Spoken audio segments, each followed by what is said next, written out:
Suman TV ప్రేక్షకులకు నమస్కారం. నేను మీ రేవంత్ చలమల. సో ఈరోజు మనం ఒక కొత్త కాన్సెప్ట్ గురించి మాట్లాడుకుందాం. సో బేసిక్గా కాన్సెప్ట్ ఏం కొత్తది కాదు. మనకి ఇంతకుముందు మన పెద్దవాళ్ళందరూ ఆల్రెడీ ఫాలో అయిందే. కాకపోతే పర్టికులర్గా మన జనరేషన్ వాళ్ళైతే ఈ ప్రాసెస్ని కంప్లీట్గా మర్చిపోయారనే అనుకోవాలి. సో బేసిక్గా ఏదైనా ఒక వస్తువుని కొనాలంటే ఇంట్లో రీఫ్రిజిరేటర్ అయ్యి ఉండొచ్చు, లేకపోతే ఎయిర్ కండిషనర్ అయ్యి ఉండొచ్చు, it could be any of item. ఒక బైక్ అయి ఉండొచ్చు, అది ఎలాంటి ఒక ఐటమ్ అయినా అయి ఉండొచ్చు. సో బేసిక్గా ఈ జనరేషన్ మనం అందరం చూస్తున్నది, ఇప్పుడు ఒక ఐటమ్ కొనాలి అని అంటే it's a very simple process. ఏదో కొంత అమౌంట్ మనం డౌన్ పేమెంట్ కట్టేస్తే మనకి బ్యాంక్ నుంచి ఈఎంఐ ఆప్షన్ వచ్చేస్తుంది, లేదా క్రెడిట్ కార్డ్ ఉందంటే క్రెడిట్ కార్డ్ స్వైపింగ్ నుంచి కూడా ఇమీడియట్గా మనకి ఈఎంఐ ఆప్షన్ అనేది ఎనేబుల్ అయిపోతుంది. సో బేసిక్గా ఇప్పుడున్నటువంటి ఈ సిస్టమ్, ఇప్పుడు ఏదైతే మనం ఫాలో అవుతున్న సిస్టమ్ ఉందో దాని వల్లనే మన జనరేషన్ ఎక్కువగా నష్టపోతూ ఉన్నారు. ఒక రకంగా తెలియకుండానే ఈ క్రెడిట్ సైకిల్లో ఇరుక్కొని దాని చుట్టూనే తిరుగుతూ ఉన్నాం. సో బేసిక్గా ఇంతకుముందు మన వాళ్ళు ఫాలో అయినటువంటి పద్ధతి ఏంటి, సో దాన్ని ఒక్కసారి మనం చూసి ఇప్పుడు మన లైఫ్లోకి దాన్ని ఎలా తీసుకొద్దాము అనే దాని గురించి డిస్కస్ చేద్దాం. సో బేసిక్గా ఇంతకుముందు జనరేషన్ ఏదైనా ఒక వస్తువు కొనాలి అని అంటే వాళ్ళు కొన్ని సంవత్సరాల ముందు నుంచే కొంతవరకు ప్లానింగ్లో ఉంటారు. ఆ ప్లాన్కి తగ్గట్టుగా నెలకి కొంత లేదా రోజుకు కొంత ఒక దగ్గర వాటిని దాచిపెట్టి ఆ టైం వచ్చినప్పుడు దాన్ని పర్చేస్ చేయడం లాంటివి చేసుండేవాళ్ళు. సో ఆ జనరేషన్లో అందుకే వాళ్ళకి ఎక్కువ అప్పులు అనేవి లేవు. బట్ ఈ జనరేషన్లో మనకు అప్పు పేరుకుపోవడానికి కారణం ఏంటి అని అంటే మనం అంత దూరం అసలు ఆలోచించే అవకాశం కూడా మనకి బ్యాంక్స్ ప్రొవైడ్ చేయకపోవటం.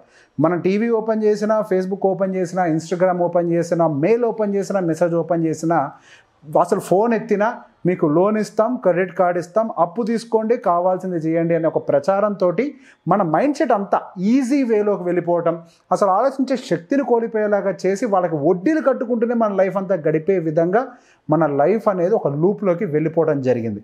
సో బేసిక్గా దీన్నే మనం రివాల్వింగ్ ఫండ్ అని అంటాం.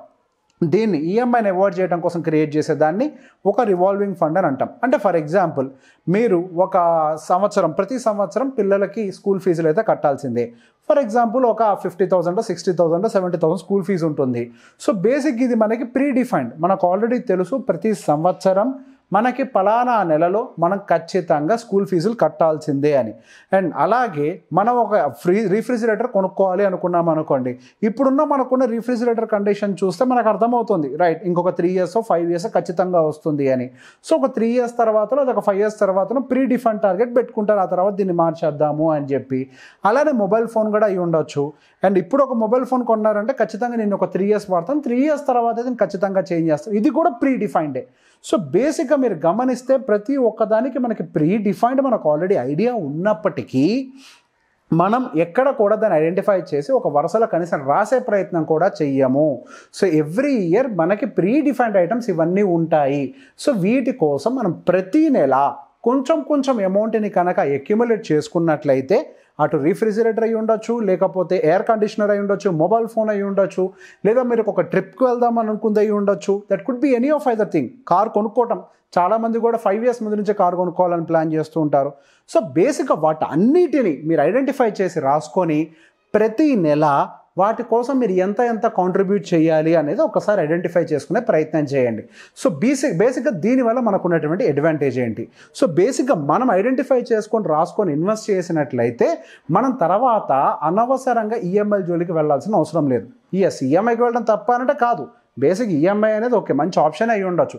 కానీ ఇక్కడ ఒక్క విషయం గుర్తుపెట్టుకోవాలి, మనం ఒక 15%, 16%, 17% రిటర్న్ కోసం అని చెప్పి అటు మ్యూచువల్ ఫండ్స్లో వీటిల్లో నెలంతా కష్టపడి కొంచెం డబ్బులుగా దాచిపెట్టుకుంటూ మన ప్రయత్నాలు చేస్తుంటే మళ్ళీ అదే 15, 16, 17% పేరుతోటి మళ్ళీ మనం ఇంకొక వైపు నుంచి ఇంట్రెస్ట్ పే చేసుకుంటూ వెళ్తున్నాము అని అంటే మన ఈక్వేషన్ ఎట్లా బ్యాలెన్స్ అవుతుంది? సో ఇక్కడ మన ఈక్వేషన్ అనేది అసలు బ్యాలెన్సే అవ్వట్లే. ఇక్కడేమో మీరు అదే 15% కోసం ట్రై చేస్తున్నారు, కష్టపడుతున్నారు.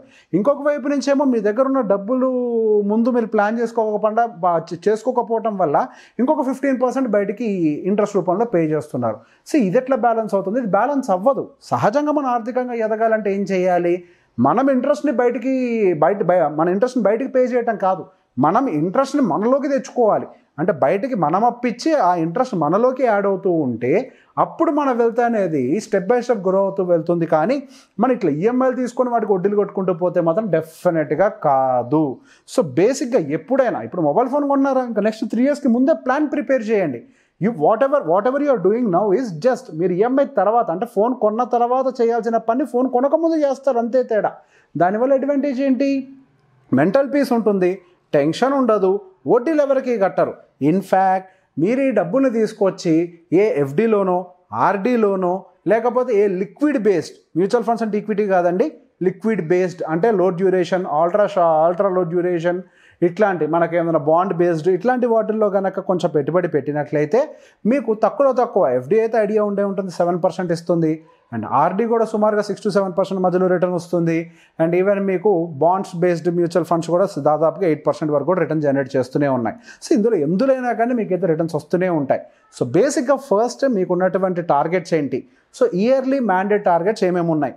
ప్రతి మనిషి లైఫ్లో ఖచ్చితంగా ఉండే ఇయర్లీ మ్యాండేట్ టార్గెట్ వచ్చేసరికి పిల్లల యొక్క స్కూల్ ఫీజు, రెండోది ఇన్సూరెన్స్ ప్రీమియంలు. ఈ రెండు అయితే తప్పకుండా మన లైఫ్లో ఖచ్చితంగా ఉంటూనే ఉంటాయి. సో ఇవన్నీ ఫిక్స్డ్, ఒక నెలలో ఒక డేట్లకు ఆల్మోస్ట్ వచ్చేస్తూ ఉంటాయి. సో ఈ రెండింటికి ఫస్ట్ ఐడెంటిఫై చేయండి, వాటిని 12 monthsగా డివైడ్ చేసుకొని ఫస్ట్ మీరు దానికోసం ఆర్డీలోనే ఎక్కడో చోట ఇన్వెస్ట్ చేయడం మొదలుపెట్టండి. ఆ తర్వాత కొంచెం 2 years and 3 yearsలో ఉన్న టార్గెట్స్ ఏంటి? ఒక mobile phone or maybe air conditioner or washing machine, వీటిని ఐడెంటిఫై చేయండి. ప్రెజెంట్ కాస్ట్ ఎంత ఉందో చూడండి, టోటల్ ఎన్ని మంత్స్ ఉందో చూసి అన్ని మంత్స్కి అమౌంట్కి డివైడ్ చేయండి. నెక్స్ట్ ఇంకొంచెం పెద్ద వాటికి వెళ్ళండి. సో బేసిక్గా ఇట్లా చేసుకోవటం వల్ల మీ దగ్గర ఎప్పుడూ కూడా ఒక బంచ్ ఆఫ్ క్యాష్ ఉంటుంది. అండ్ ఈ విషయంలో కొంతమంది కన్ఫ్యూజ్ కూడా అవుతుంటారు, basic revolving fund, emergency fund రెండు ఒకటేనేమో అని. బేసిక్ ఈ విషయం ఒకటి గుర్తుపెట్టుకోవాలండి, ఈ రెండు వేరు సబ్జెక్ట్స్. రివాల్వింగ్ ఫండ్ అనేది మనకున్నటువంటి ఇయర్లీ ఎక్స్పెండిచర్ అయి ఉండొచ్చు, లేకపోతే ఇట్లా మనం ఏదైనా వస్తువులు కొనుక్కోవడం కోసం అయి ఉండొచ్చు. బేసిక్గా వీటి కోసం వాడేదే మనం రివాల్వింగ్ ఫండ్గా పెట్టుకుంటాం. అదే ఎమర్జెన్సీ ఫండ్ విషయంలోకి వచ్చేసరికి ఎమర్జెన్సీ వస్తేనే, అంటే ఉద్యోగం పోతేనో లేకపోతే ఏదైనా జరిగితేనో, అంటే అకస్మాత్తుగా అంటే మనకు అన్ఎక్స్పెక్టెడ్ సిచ్యువేషన్స్ ఏమైనా ఎదుర్కొంటేనో తప్పించి మన ఎమర్జెన్సీ ఫండ్ జోలికి వెళ్ళాం. సో బేసిక్గా మనం రివాల్వింగ్ ఫండ్ని పక్కకి ఇంకోవైపుకి ఎమర్జెన్సీ ఫండ్ని రెండింటికి కనుక మెయింటైన్ చేసినట్లయితే మీరు వడ్డీలు కట్టకుండా ఎటువంటి సమస్యలు ఉన్నా కానీ మీరు ప్రాపర్గా బ్యాలెన్స్ చేసుకోవడం అనేది మీకు ఉపయోగపడుతుంది. కానీ ఇక్కడ కొన్ని డిసడ్వాంటేజెస్ ఏంటి అంటే రివాల్వింగ్ ఫండ్ తోటి బేసిక్ ఎమోషన్ని కంట్రోల్ చేసుకోవాలి. డబ్బుల విషయంలోకి వచ్చేసరికి ఎమోషన్ని కంట్రోల్ చేసుకోవడానికి చాలా ఇబ్బందులు పడుతూ ఉంటారు. సో బేసిక్గా డబ్బులు ఉన్నాయి కదా, ఏదో ఒకటి కొనేద్దాం అని అనుకుంటూ ఉంటారు, మళ్ళీ యాడ్ చేద్దాం డబ్బులు వచ్చినప్పుడు అని. సో ప్రాక్టికల్గా ఒక విషయం గుర్తుపెట్టుకోండి, డబ్బుల్ని మళ్ళీ యాడ్ చేయడం అనే కాన్సెప్ట్ సహజంగా ఉండదు. మీరు అనుకున్నప్పటికీ 100 సార్లు అనుకుంటే అందులో 1-2 సార్లు మాత్రమే జరుగుతుందేమో, కానీ మీకు 100కి 100 సార్లు మాత్రం మీరు అనుకున్నట్టుగా జరగదు. మీకు అన్ఫోర్సిన్ సిచ్యువేషన్స్ క్రియేట్ అవుతుంటాయి. మీరు ఏ టార్గెట్ కోసం అయితే డబ్బుని దాచిపెడుతున్నారో ఆ టార్గెట్ నిజంగా మీ కళ్ళ ముందుకు వచ్చే టైంకి మీరు దాన్ని అచీవ్ చేయడానికి మాత్రం 100% ఖచ్చితంగా ఇబ్బందులు పడతారు. సో బేసిక్గా ఆ డిసిప్లిన్ మెయింటైన్ చేయండి. ఏదైనా ఫిక్స్డ్ లాకిన్ ఉంటే కూడా ప్రాబ్లమే, మీకు ఎప్పుడేం అవసరం వస్తుందో కూడా తెలియదు కాబట్టి. సో బేసిక్గా మీరు ఏదైనా కొంచెం ఫ్రీ లిక్విడ్గా ఉండేది, మేబీ మీరు యాక్సెస్ తక్కువగా ఉండేది, మీరు ఎక్కువగా వాడని బ్యాంక్ అకౌంట్ ఇట్లాంటివి ఏమైనా ఓపెన్ చేసుకొని అందులో ఆర్డీ లాంటివి ఏమైనా పెట్టేసుకుంటే మీకు ఫిక్స్డ్గా రిటర్న్ కూడా యాడ్ అవుతూ ఉంటుంది. ₹1,00,000కి 2 ఏళ్ల తర్వాత ఒక ఐటెం కొనాలనుకుంటున్నారు, మీరు లక్ష డిపాజిట్ చేయని అవసరం లేదు కదా. సో బేసిక్గా మీరు 90,000 డిపాజిట్ చేస్తే ఆటోమేటిక్గా 1,00,000కి వెళ్ళిపోద్ది ఇంట్రెస్ట్ జనరేట్ అయ్యి. సో అక్కడ మీరు సహజంగా ₹1,00,000 మీరు 2 సంవత్సరాలు ఈఎంఐ పెట్టుకుంటే ఏం జరుగుద్ది? దాదాపుగా 1,20,000, 1,25,000 ఈ ఇంట్రెస్ట్ ఎక్స్ట్రా పే చేస్తారు. అంటే ఓవరాల్గా 25,000 ఎంత ఇంట్రెస్ట్ పే చేస్తారు. కానీ ఇక్కడ ఏమవుతుంది, అదే ₹1,00,000 90,000 కొనుక్కుంటున్నాం కదా. సో బేసిక్గా డిసిప్లైన్డ్గా తక్కువ రేటుగా మనం కొనుక్కునే అవకాశాలు కూడా ఉన్నాయి కాబట్టి, సో బేసిక్గా అంటే తక్కువ రేటుగా అదేం రాదు, బేసిక్గా మన ఇంట్రెస్ట్ జనరేట్ చేసుకునే అవకాశాలు ఉన్నాయి కాబట్టి మీరు వారని బ్యాంక్ అకౌంట్ ఏదైనా చూసుకొని అందులో మంత్లీ డిసిప్లైన్డ్గా ఇన్వెస్ట్ చేసుకుంటూ పోతే మీకు ఈ రివాల్వింగ్ ఫండ్ అనేది అంటే ఎప్పుడు మీ లైఫ్లో రెగ్యులర్గా వచ్చే యాక్టివిటీస్ నుంచి మిమ్మల్ని మీరు ఇబ్బంది పడకుండా క్రెడిట్స్లోకి వెళ్లకుండా మీకు హెల్ప్ అయ్యే విధంగా పనికొస్తుందని అనుకుంటున్నాను. సో ఇట్లాంటి వీడియోస్ తోటి ఇంకా మరెన్నో వీడియోస్ మీ ముందుకు వచ్చే ప్రయత్నం చేస్తాను. Thank you. సుమన్ టీవీలో మీ పర్సనల్ అండ్ బిజినెస్ ప్రమోషన్స్ కోసం కింది నెంబర్కి కాంటాక్ట్ చేయండి.